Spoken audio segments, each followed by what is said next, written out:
Good morning, student. Myself Alpana. Welcome you all in Easy to Learn.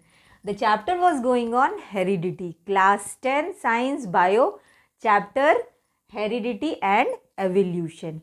So in this I have completed the topics. Introduction, I have given you the introduction of heredity and I have explained you about genetics and all the basic definitions I have explained you, and I have told you about the monohybrid cross and dihybrid cross. Till dihybrid cross I have explained you, and today we will start with the Mendel's law of inheritance. Mendel's का जो 3 law है that I am going to tell you. Okay. In this class, ये वाली class में हम लोग क्या पढ़ेंगे बेटा? We will study Mendel's law of inheritance. ठीक है? तो Mendel's के कितने लॉ है? 3 लॉस हैं. क्या क्या है? Law of dominance, law of segregation and law of independent assortment. Okay, तो देखो ध्यान से सुनो. और क्रॉस कितने थे? I have told you in my previous class. इससे पहली वाली जो क्लास ली थी उसमें मैं बताई थी बेटा, डाई हाइब्रिड क्रॉस बताई थी, और उससे पहले वाले में मोनो हाइब्रिड क्रॉस. ठीक है, वो सारे प्रीवियस वाले वीडियोस देख लेना बेटा अच्छे से. ठीक है, तब समझ में आ जाएगा अच्छे से, है ना. तो इन दिस क्लास, ये वाली क्लास में हम लोग क्या पढ़ने वाले हैं? We are going to study Mendel's law of inheritance. तो let's start with our first law, that is law of dominance. ठीक है, तो लॉ ऑफ डोमिनेंस, डोमिनेंस बोलने से ही समझ में आ रहा है. डोमिनेंस मतलब क्या? डोमिनेंट. ठीक है, मतलब यहाँ पे क्या होगा, मैं पहले भी बताई थी इन द प्रीवियस क्लास, जब मैं बेसिक डेफिनेशंस बता रही थी, बेसिक टर्म्स जब एक्सप्लेन की थी, तो उसमें मैं बताई थी कि डोमिनेंट क्या होता है? Which express itself in the first generation. ठीक है, जो अपने आप को पहले जनरेशन में पेरेंट से जो हम लोग को जो पहला जनरेशन मिलता है, जो उसमें एक्सप्रेस होते हैं, वो क्या होते हैं? डोमिनेंट कैरेक्टर्स होते हैं. और रिसेसिव अपने आप को एक्सप्रेस नहीं कर पाता है. ठीक है, बताई थी डोमिनेंट. तो लॉ ऑफ डोमिनेंस यही है, मेंडल्स ने यही बताया है कि लॉ ऑफ डोमिनेंस में क्या होता है कि क्या रहता है? According to this law, when a pair having different alleles is crossed, only dominant characters will appear in F1 generation. Alleles क्या है? Characters ही है. ठीक है, तो C, ये समझ में आया. लॉ ऑफ डोमिनेंस क्या बोल रहा है कि ये लॉ के हिसाब से क्या होता है? ध्यान से सुनो. जो हम लोग को F1 जनरेशन में मिलता है बेटा, ठीक है, वो क्या होते हैं? डोमिनेंट होते हैं. अगर उसके साथ रिसेसिव भी रहेगा, then also it is dominant. Clear है ना. See, I tell you, like see here, टी we have done Mendel's cross. इससे पहली वाली क्लास में बेटा मेंडल्स क्रॉस बताई थी. मेंडल्स लॉ में जो मोनोहाइब्रिड क्रॉस था, ठीक है, मोनोहाइब्रिड क्रॉस में हम लोग क्या लिए थे? सिंगल कैरेक्टर लिए थे, और वो क्या लिए थे? उसमें प्लांट की हाइट लिए थे. ठीक है, तो एक टॉल प्लांट लिए थे और एक शॉर्ट प्लांट लिए थे. क्लियर. तो हम लोग को पहले जनरेशन में क्या मिला था? टॉल मिला था, मतलब डोमिनेंट मिला था. यही लॉ ऑफ डोमिनेंस है. क्लियर. जैसे कि ये टॉल प्लांट हो गया and this one is the short plant. Okay, तो टॉल और शॉर्ट है, तो हम लोग को क्या 50% कैरेक्टर ये वाले मिले, ठीक है, और 50% कैरेक्टर ये वाले. तो पहले जनरेशन में वी विल गेट क्या मिलता हम लोग को? पहले जनरेशन में dominant. I think this is clear to all of you. Law of dominance समझ में आ गया? कुछ नहीं, बहुत सिंपल है कि पहले जनरेशन में क्या मिलता हम लोग को? डोमिनेंट कैरेक्टर्स मिलते. Clear. Understood this law? Now come to our second law, that is law of segregation. ठीक है, second law क्या बता रहा है? law of segregation. segregate मतलब क्या? अलग होना. ठीक है, बहुत सिंपल है बेटा, समझ जाओगे अच्छे से. देखो law of segregation क्या है कि अलग होना. See, I'll tell you here with the diagram. I will tell you. Okay, this I am going to rub. See, पहले समझ जाओ कि law of segregation है क्या. See the definition first. When a pair of contrasting character is taken in parent generation, both the characters remain present in F1 generation but segregated in F2 generation as pure without contaminating one another. This is also called purity. law of purity of gamete भी इसको बोलते हैं. ठीक है, इसको क्या बोला? Law of segregation को law of purity of gamete भी बुलाता है. ये बहुत सिंपल, इसमें कुछ नहीं, सिर्फ क्या होता है कि क्या हो जाएगा कि ये सेग्रीगेट हो जाएगा, अलग अलग हो जाएगा. जैसे कि देखो सी हियर, जैसे कि we have taken tall plant हम लोग लिए थे, मोनोहाइब्रिड क्रॉस से ही समझो. टॉल प्लांट है अपना, क्या है, कैपिटल टी, ठीक है, ये टॉल प्लांट था और इसका क्रॉस हुआ रिसेसिव प्लांट क्या था, वो अपना स्मॉल टी था, ठीक है। तो जब ये दोनों का क्रॉस होगा तो हम लोग को क्या मिलता है, दोनों दो गैमेट मिलते हैं, एक ये टी और एक ये टी, ठीक है। तो दोनों क्या हुआ, अलग हुआ, है ना। फिर इसमें भी क्या होता है, ये दोनों क्या होते हैं, अलग होते हैं, ठीक है, clear. Take a screenshot of this ना, इसका स्क्रीन शॉट ले लो बेटा। तो देखो फिर क्या, ध्यान से सुनो। तो लॉ ऑफ सेग्रीगेशन में क्या है कि जो गैमेट्स है वो क्या हो रहे हैं, अलग अलग हो रहे हैं, है ना। पेरेंट जनरेशन है तो पेरेंट जनरेशन में हम लोगों को गैमेट क्या होते हैं, ये दो टी अलग हुआ, ये वाले दो टी क्या हुए, अलग अलग हुए। तब फिर क्या होता है, इसका क्रॉस होता है, see here I will rub it, see. फिर इसका क्रॉस इससे, है ना, तो we will get like this. फिर इसका क्रॉस इससे, तो like this we will get, understood. Same like this, जैसे हम लोग ये दोनों का क्रॉस इससे किए, वैसे ही इसका भी क्रॉस क्या करेंगे, इससे कर देंगे, see like this and this, okay, understood, got it. तो देखो हम लोग को क्या मिले हैं, सब डोमिनेंट कैरेक्टर्स मिले हैं, सब प्योर मिले हैं, ठीक है। तो क्या बता रहा है, लॉ ऑफ सेग्रीगेशन क्या है कि सेग्रीगेट होना, जैसे गैमेट क्या हो गया, अलग अलग हो गया और फिर तब क्या हुआ, इनका फ्यूजन हुआ, क्लियर, अंडरस्टूड ना। This is also called as law of purity also, ठीक है, प्योरिटी ऑफ गैमेट भी बोलते हैं, क्योंकि गैमेट्स क्या होते हैं, सेग्रीगेट होते हैं, अलग होते हैं, उसके बाद वो क्या होते हैं, फिर फ्यूज होके वो F1 जनरेशन बनाते हैं, क्लियर बेटा। Now come to our next point, that is law of independent assortment, ठीक है। क्या है, थर्ड लॉ क्या है मेंडल का, लॉ ऑफ इनहेरिटेंस का थर्ड लॉ इज बेटा लॉ ऑफ इंडिपेंडेंट असॉर्टमेंट। तो लॉ ऑफ इंडिपेंडेंट असॉर्टमेंट ध्यान से सुनो क्या है, according to this law Mendel crossed a pair having two contrasting characters by dihybrid cross and observed character of one gamete transmitted to next generation without affecting other gametes. Okay. See, इसको भी समझो बेटा ध्यान से। इसमें क्या है कि लॉ ऑफ इंडिपेंडेंट, इंडिपेंडेंट बोलने से ही समझ में आ रहा है कि क्या होगा, यहाँ पे सब इंडिपेंडेंट रहेंगे, अलग अलग रहेगा, ठीक है। कैरेक्टर्स क्या रहेंगे, अलग रहेंगे। तो वो कैसे रहेगा, ध्यान से समझो। तो we have done dihybrid cross, हम लोग डाई हाइब्रिड क्रॉस पढ़े थे। मेंडल्स का जो क्रॉस था डाई हाइब्रिड, जिसमें क्या लिया गया था, two contrasting character we have taken, ठीक है। क्या लिए थे हम लोग, दो कंट्रास्टिंग कैरेक्टर लिए थे, एक राउंड येलो लिए थे और एक क्या लिए थे, रिंकल्ड और ग्रीन लिए थे, ठीक है, स्मॉल आर और स्मॉल वाई, ठीक है। राउंड आर कैपिटल लेटर और येलो का वाई कैपिटल, ठीक है। और फिर उसका क्रॉस किससे किए, रिसेसिव। ये क्या है अपना राउंड, ये राउंड येलो है और ये रिंकल्ड ग्रीन है, क्लियर। फिर से मैं बता रही हूँ, दो कंट्रास्टिंग कैरेक्टर लिए थे, क्या लिए थे, कलर लिए थे सीड का, येलो लिए थे और ग्रीन लिए थे, ठीक है। और क्या लिए थे, वो सीड क्या लिए थे, कैसा था वो, एक रिंकल्ड था और एक कैसा था, राउंड था, ठीक है। तो जब इसका क्रॉस होता रहा, डाई हाइब्रिड क्रॉस याद होगा, उसका रेशो क्या था बेटा, 3:1 तो मोनो हाइब्रिड का था, और इसका डाई हाइब्रिड का क्या था, 9:3:3:1 रेशो था डाई हाइब्रिड क्रॉस का।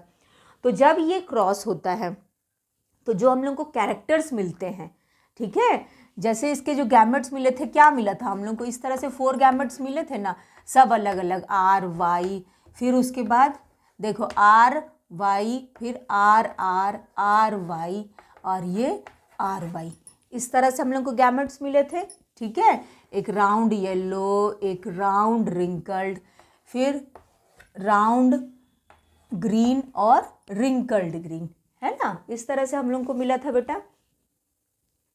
ये like this we have got it ना, इस तरह से कैरेक्टर्स मिले थे। सी गैमेट्स जो मिले थे हम लोग को, ध्यान से सुनो, जब मैं आप लोगों को पढ़ाई थी डाई हाइब्रिड क्रॉस, तो जब डाई हाइब्रिड क्रॉस बताई थी तो उसमें हम लोग जो गैमेट्स लिए थे, अपना गैमेट्स ये सारा था, राउंड येलो था, एक क्या था अपना राउंड येलो हम लोग को मिला था, और क्या मिला था हम लोग को, येलो और रिंकल्ड मिला था, और क्या मिला था हम लोग को, एक राउंड और ग्रीन मिला था, और एक क्या मिला था, रिंकल्ड और ग्रीन मिला था, ठीक है। तो ये अपने गैमेट्स रहे, ये अपना सारा गैमेट्स था। तो देखो ध्यान से सुनो, तो ये क्या रहते, सब इंडिपेंडेंट है, जैसे ये है अपना राउंड, ऐसा तो नहीं होगा कि राउंड जो है वो क्या हो जाएगा, राउंड से वो क्या हो जाएगा कि कुछ और शेप ले लेगा, या येलो है तो वो येलो से क्या होगा, दूसरा कलर हो जाएगा पर्पल, ऐसा तो नहीं होगा। वो जैसा है वो वैसे ही इंडिपेंडेंट, राउंड है तो वो क्या होगा, राउंड ही रहेगा, ठीक है। येलो है तो वो येलो ही रहेगा। क्लियर? तो यही होता है इंडिपेंडेंट असॉर्टमेंट, ठीक है। क्लियर हो गया बेटा?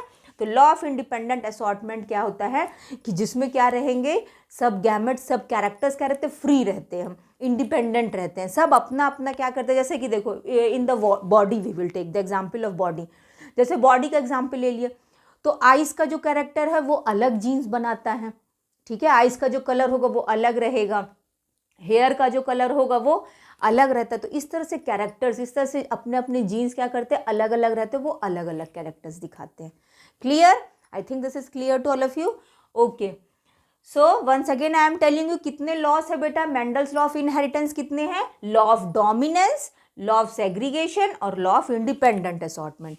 तो ध्यान से सुनो क्या है, लॉ ऑफ डोमिनेंस क्या है, जिसमें डोमिनेंट कैरेक्टर रहता है, ठीक है, जो डोमिनेंट अपने आप को एक्सप्रेस करता है फर्स्ट जनरेशन में। लॉ ऑफ सेग्रीगेशन में क्या है, जिसमें गैमेट्स क्या होते हैं, अलग होते हैं, अलग होने के बाद वो क्या होते हैं, फिर फ्यूज होते हैं, सेग्रीगेट हो जाएंगे, ठीक है, फिर उसके बाद फ्यूज होंगे F1 जनरेशन में।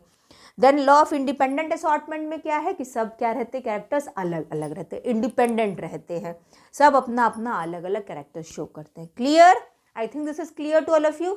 Now come to our next topic, last topic, that is sex determination. Okay, sex determination in human beings we will see. Okay, sex determination. So let's start. I'm going to rub this now. Then we will start with the next topic. See, I think this is clear to all of you. Previous videos देखना बेटा, उसमें cross है, monohybrid cross, Mendel's cross है, monohybrid dihybrid cross, that is very important, और वो बहुत important है, ठीक है, याद रखना, बहुत इंपॉर्टेंट क्रॉस है, वो अच्छे से पढ़ना उसको, ठीक है। और ये भी बहुत इंपॉर्टेंट है बेटा, sex determination is also very important.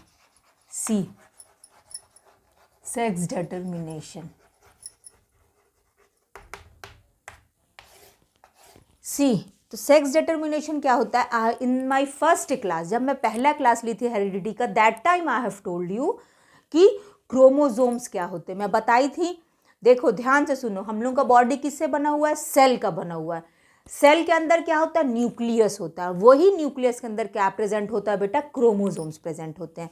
इस तरह का स्ट्रक्चर होता है chromosome. I have explain you in the previous class में अच्छे से देखना, previous video, you will get each and everything like this. इस तरह के क्रोमोसोम्स होते हैं, है ना। See, this type of chromosome is present inside the nucleus of the cell. Cell का जो न्यूक्लियस है उसके अंदर क्या रहता है, इस तरह के क्रोमोसोम्स प्रेजेंट रहते हैं, थ्रेड लाइक स्ट्रक्चर, है ना, कैसा रहता है, थ्रेड की तरह स्ट्रक्चर रहता है, जिसको हम लोग क्या बोलते हैं, क्रोमोसोम। और इसी क्रोमोसोम्स के अंदर क्या होता है, जीन्स रहते हैं प्रेजेंट, ठीक है। जीन्स क्या, किसके बने हुए, कौन क्या है, डीएनए का, प्रोटीन, ठीक है, अंडरस्टूड। तो ये जो क्रोमोसोम्स होते हैं, ध्यान से सुनो, कहाँ रहता है, सेल के न्यूक्लियस के अंदर ये क्रोमोसोम्स प्रेजेंट होता है। क्लियर बेटा? Done? See now, and the chromosomes, total number of chromosomes in human being, ठीक है, जो क्रोमोसोम्स होते हैं टोटल ह्यूमन बीइंग में, टोटल नंबर क्या होता है, 46 होता है। टोटल नंबर ऑफ क्रोमोसोम क्या है, अगर टोटल नंबर बोलेगा तो वो 46 होते हैं, अगर बोलेगा पेयर्स तो 23 पेयर्स होते हैं। क्लियर बेटा? कितने होते हैं, 23 पेयर्स रहते हैं क्रोमोसोम्स के, ठीक है, 23 pair of chromosome. Clear? This is our chromosome. Chromosomes are present in the nucleus of the cell. Chromosome कहाँ प्रेजेंट रहता है, in the nucleus of the cell. और कितने होते हैं, 23 pair. 23 pair means total number क्या हो गया, टोटल नंबर क्या हुआ इसका, 46, है ना, टोटल नंबर क्या हुआ, 46 हुआ। और ध्यान से सुनो, इसमें से, और जो क्रोमोसोम्स का अरेंजमेंट होता है वो इस तरह से अरेंज रहता है, देखो like this it is arrange. ठीक है। ऐसे क्या रहते हैं, पेयर्स में क्रोमोसोम्स अरेंज रहते हैं इस तरह से, ये एक क्रोमोसोम हुआ, ठीक है, इस तरह से पेयर्स में ऐसे करके क्रोमोसोम्स, इसी तरह से ऐसे क्या रहेंगे, ये पूरे अरेंज रहते हैं इस तरह से पेयर में, पूरा टोटल ऐसे करके सारे इस तरह से क्या रहेंगे, ऐसे अरेंज रहेंगे। और जो लास्ट वाला क्रोमोसोम होगा, दिस वन है ना, जो लास्ट क्रोमोसोम होगा वो होता है सेक्स क्रोमोसोम, ठीक है। दिस वन जो लास्ट क्रोमोसोम होता है that is sex chromosome. Clear बेटा। और बाकी सारे क्रोमोसोम्स को हम लोग क्या बोलते हैं, ऑटोसोम्स, है ना। Here I am writing, see 22 pairs जो होते हैं, 22 पेयर्स को बोला जाता है ऑटोसोम। क्लियर। 22 पेयर्स को क्या बोलते हैं, ऑटोसोम, ठीक है। और जो एक पेयर होता है, 23rd पेयर जो होता है, एक पेयर, वो क्या होता है अपना sex chromosome. Clear. This one is the sex chromosome. This is only responsible for the child should be a girl और अ बॉय, ठीक है। अंडरस्टूड। यही रिस्पॉन्सिबल होता है कि बॉय है कि गर्ल है। क्लियर। आप समझो इसको ध्यान से। तो इतना समझ में आ गया बेटा। क्रोमोसोम कहाँ प्रेजेंट होता है, टेल मी, क्रोमोसोम कहाँ प्रेजेंट होता है, सेल के न्यूक्लियस में। क्लियर। और इसी में ही जीन्स प्रेजेंट रहते हैं, जीन्स का अरेंजमेंट इसी में रहता है। टोटल नंबर ऑफ क्रोमोसोम कितने होते हैं, 46। पेयर्स का बात करो तो पेयर कितने होते हैं, 23। Out of that 22 pairs are autosome. 22 pair को क्या बोलते हैं, autosomes. And 1 pair is sex chromosome. Clear. ये 23 पेयर्स हो गया, लास्ट वाला क्या अपना सेक्स क्रोमोसोम। तो इस तरह से क्रोमोसोम का अरेंजमेंट रहेगा, इस तरह से पूरे क्रोमोसोम्स क्या रहते हैं, अरेंज रहते हैं। I think this is clear to all of you. आप ध्यान से सुनो कि क्रॉस करते हैं, ठीक है, क्रॉस करके I will tell you the sex determination, see है ना। Okay, we will see the cross. See here I will do it ना, I will rub this, see cross, we will take, here I'll rub and then I'll make it ना। Total number of chromosomes कितना हुआ बेटा, total number क्या हुआ, total number just now I told you, total number of chromosome कितने हुए, total number 46, ठीक है। क्लियर ना, 46 है, जिसमें से 22 पेयर्स ऑटोसोम है, दैट मीन्स 44 क्रोमोसोम क्या होते हैं, ऑटोसोम्स होते हैं। और 1 पेयर मतलब 2 क्या होते हैं, सेक्स क्रोमोसोम्स होते हैं। क्लियर। पेयर में है तो 2 है ना। सी अब इसके बाद हम लोग आगे देखते हैं, हम लोग क्या ले लेते हैं, ध्यान से सुनो। अब क्रॉस देखो कि सेक्स डिटर्मिनेशन को क्रॉस किस तरह से होता है ना। द चाइल्ड इज गर्ल और a boy, how we will get it, वो क्रॉस को समझो तो अच्छे से क्लियर हो जाएगा सब, ठीक है। Here we will take male, ठीक है, यहाँ पे हम लोग क्या ले लिए, मेल ले लिए, and this side we will take female. Clear. ये क्या है, मेल है, और ये क्या है, फीमेल है। और मैं अभी अभी बताई कि कितने क्रोमोसोम्स होते हैं, टोटल नंबर ऑफ क्रोमोसोम्स 46 होते हैं, 23 पेयर्स, जिसमें से 22 ऑटोसोम्स है और एक ही क्या होता है, सेक्स क्रोमोसोम होता है, और वही एक सेक्स क्रोमोसोम इसमें पार्टिसिपेट करता है, ठीक है। तो ये जो सेक्स क्रोमोसोम है, एक पेयर जो सेक्स क्रोमोसोम का रहता है, वो फीमेल्स में क्या होता है बेटा, एक क्रोमोसोम जो एक पेयर रहता है सेक्स क्रोमोसोम का, वो फीमेल्स में होता है XX, ठीक है। फीमेल्स में वो सेम रहता है, XX ही रहता है फीमेल्स में, और मेल में रहता है X और Y। क्लियर। एक X रहता है और स्मॉल Y रहता है, ठीक है, समझ में आ गया। फीमेल में सारे सेम रहते हैं, और मेल में क्या रहता है, एक X रहता है और एक Y रहता है। यही Y डिपेंड करता है, ये Y जो मेल का जो Y होता है वही डिपेंड करता है the child should be a boy और अ गर्ल। क्लियर। ये Y क्रोमोसोम पे ही डिपेंड रहता है, because in the females all the chromosomes are same, all are X chromosomes, और मेल्स का ही जो Y रहता है वही डिपेंड करता है कि बॉय है कि गर्ल है। क्लियर बेटा। तो देखो इसका क्रॉस देखोगे तो समझ में आ जाएगा। तो मेल में क्या रहता है, मेल्स के जो गैमेट होते हैं, this one is our parent generation. Okay, see this one is the parent generation. अब मेल में 2 गैमेट्स है, क्या क्या, just now I told you, males में 2 गैमेट है, क्या क्या, X होता है और Y होता है, ठीक है, X है और Y है। और फीमेल्स में केवल एक ही क्रोमोसोम होता है, वो क्या है, X। फीमेल्स में 2 क्रोमोजोम है ना, XX, तो इसका हम लोग एक X ले लिए। क्लियर है ना। फिर उसके बाद क्या करेंगे, जब इनका ये गैमेट्स हो गया, जब गैमेट्स हो गया ये, तो सी अब जब क्रॉस करेंगे, जब मेल का है ना, मेल का X will cross with the female X, तो क्या मिलता है हम लोग को, XX मिलेगा। XX मतलब क्या हो गया, फीमेल चाइल्ड हो गई है ना, the child is girl. Clear बेटा। नाउ सी मेल का Y जब फीमेल के X के साथ फ्यूज करता है तो we will get X and Y। Clear, क्या मिलेगा हम लोग को, X और Y मिला, तो X और Y मिल गया, Y आ गया, दैट मीन्स क्या है कि ये क्या है, मेल है, the child is boy. Clear हो गया, ये समझ में आ गया क्रॉस अच्छे से कि ये मेल है और ये फीमेल है, parent generation, this one is the gametes. और जब गैमेट्स का फ्यूजन होगा तो जब मेल का X फीमेल के X के साथ मिलता है तो we will get female child, और जब मेल का Y फीमेल के X के साथ मिलेगा तो we will get male child. Clear बेटा, this is sex determination. I think this is clear to all of you. इस तरह से भी कर सकते हो, ये वाला इजी मेथड है, इस तरह से क्रॉस कर सकते हैं, and this is very important. Clear, याद रखना, once again I am telling you, ध्यान से सुनो, क्रोमोसोम्स कहाँ प्रेजेंट होते हैं, it is present in the nucleus of the cell. ठीक है, सेल के ये न्यूक्लियस में प्रेजेंट होता है। और क्या रहता है, क्रोमोसोम्स कितने होते हैं, total number of chromosomes are 46, that means 23 pairs. 23 pairs में क्या होते हैं, 22 pairs are autosomes. Okay, 22 pairs जो होते हैं बेटा, that is autosomes, and 1 pair is sex chromosome. ठीक है, 22 पेयर मतलब कि 44 क्रोमोसोम क्या हो गए, ऑटोजोम्स हो गए, और 1 पेयर मतलब 2 क्रोमोसोम क्या हो गए, that is sex chromosome, and that is only depend upon the sex of the child. Okay, तो वो क्या रहते हैं, वो फीमेल्स में क्या रहते हैं, फीमेल्स में जितने भी क्रोमोसोम्स होते हैं ऑल आर एक्स ओनली, सारे XX क्रोमोसोम्स होते हैं, और मेल्स में एक क्रोमोसोम क्या रहता है, Y रहता है। ठीक है, और वही Y डिपेंड करता है the child should be a girl और a boy. I think this is clear.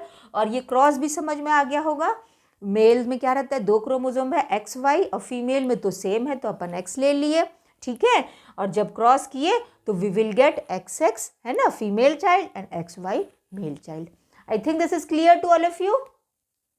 So now our heredity is over, and in the next class I will give you some questions. Okay, some important questions I will give you. Okay, then thank you students. Good day all of you beta.